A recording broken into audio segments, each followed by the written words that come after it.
the name of the Father, and of the Son, and of the Holy Spirit. Amen.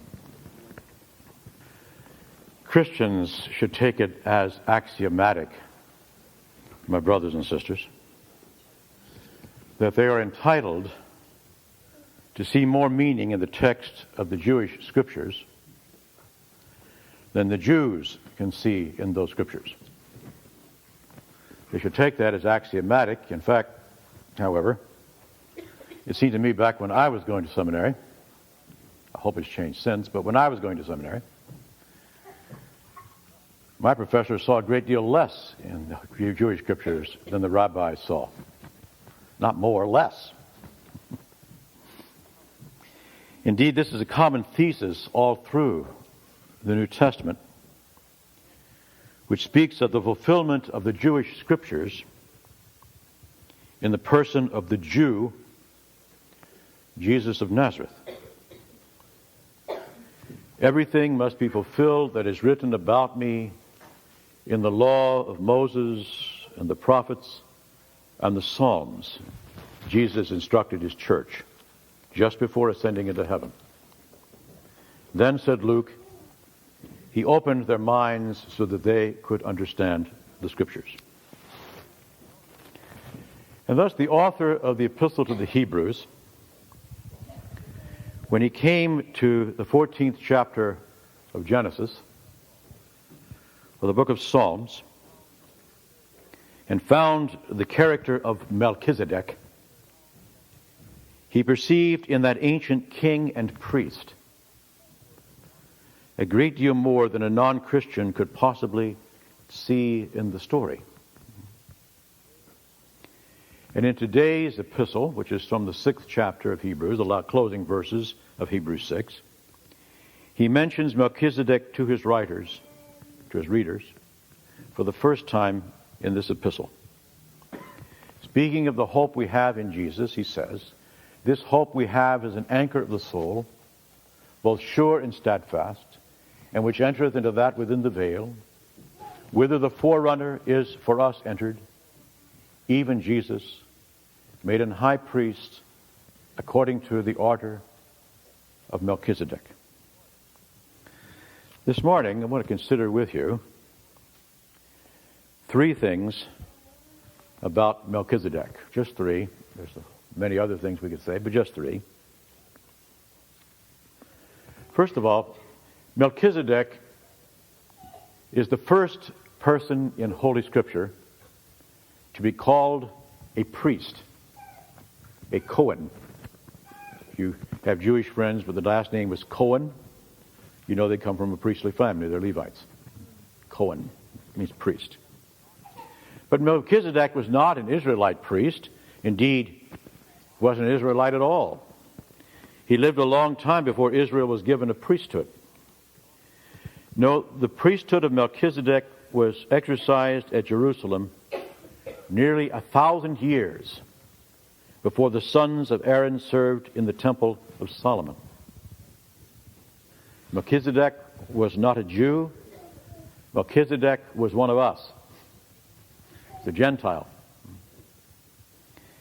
His priesthood, therefore, was not a priesthood of the Jews.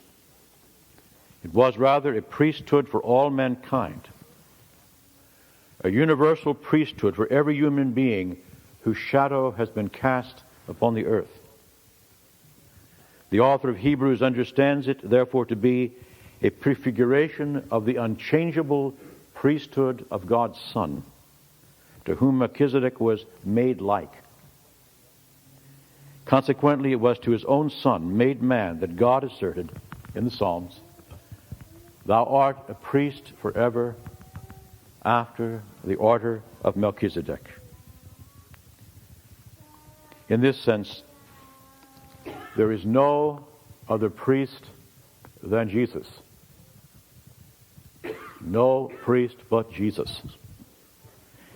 Now this is a hard thought for modern man, who do not think of themselves as even needing a priest.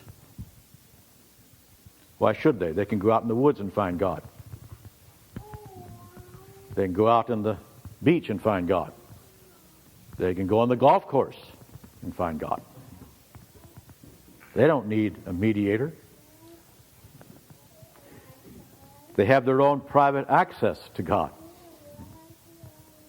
I mean, I've heard this nonsense fed to me from, I heard of this when I was just young. People were saying that, not my parents. You know, in their sense, they're right. They're right in this sense. For the God they worship, they don't need any mediator. That's correct. That's correct. Because the God they worship is the product of their own feelings. It's the product of their own imagination. That God, who is only a projection of their own willful and wishful thinking, requires no mediator, because his existence is inseparable from those who worship him. When they're gone, their God's gone. The true God, however, is not a projection of human thought, human fears, human hopes, or human aspirations. Other gods we may approach on our own because we made them. To this true God, however, we have no access except to the one mediator, the true priest, who is God's own Son. I've written on this in a magazine, some magazine that's published in Chicago. Why I don't take part in ecumenical prayer services where we pray to whom it may concern. Unfortunately, I've even heard an Orthodox archbishop, when asked to deliver prayer, left out the name of Jesus. He did not pray in the name of Jesus. He was followed by a rabbi who also did not pray in the name of Jesus, but at least the rabbi had some content to his prayer. Point 2. Melchizedek's priesthood is inseparable from his kingship. He is both priest and king, says Genesis, quoted in Hebrews. The priesthood of Melchizedek is such that he cannot be the one without the other. The two aspects of his person. And in this respect, too, Jesus is made a priest like unto Melchizedek. Jesus is both priest and king, and the one because of the other. He is not the mediator except by being the Lord. His kingship is inseparable from his priesthood. Now, what's the significance of saying this? This means that we cannot take Jesus Christ piecemeal. He is not available to us on our own terms. We do not get him in parts, nor according to our own preferences. Jesus Christ comes to us as a package. We cannot accept him as our Savior without submitting to him as our Lord. If Jesus is not our Lord at home and in the workplace, he is not our Savior when we come to church. If he is not our King when we go to school, he is not our priest when we come to worship him. In vain do we call upon him saying, Lord, Lord, when in the manner of our lives he is anything but our Lord. Unavailing to us is his priesthood if we do not permit him to be our king.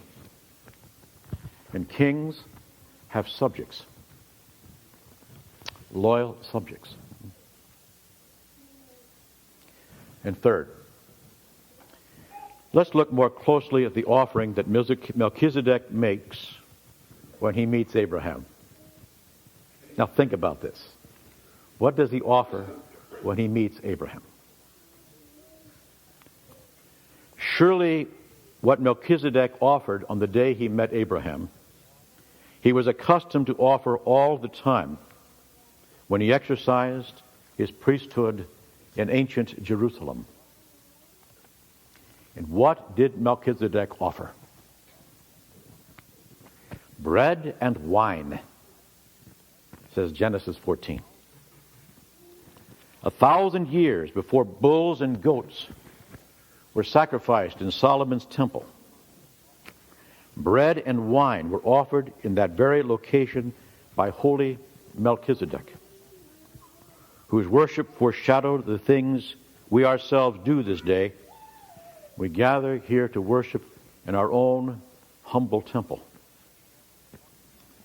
Melchizedek offered up bread and wine at Jerusalem. He held up in the sight of God Most High a plate of bread and a cup of wine, and he chanted out, "Thine own of thine own do we offer unto thee, on behalf of all and for all." Melchizedek, humanity's universal priest, took and offered the bread and wine produced by the baker and the winemaker from the fruit of the wheat and the grape grown by the farmer. And thus he prefigured the one who, on the night he was betrayed, or rather gave himself up for the life of the world, took bread and wine into his holy, pure, and blameless hands, rendered thanks to his Father, and gave these things to his disciples, identifying them as his body and his blood. He thus identified the substance of his own flesh and blood with the fruit of the earth and with the products of human labor. In this prefiguration of Christ, the king and priest Melchizedek reached deeply into the human soul and consecrated it to God's unfailing glory.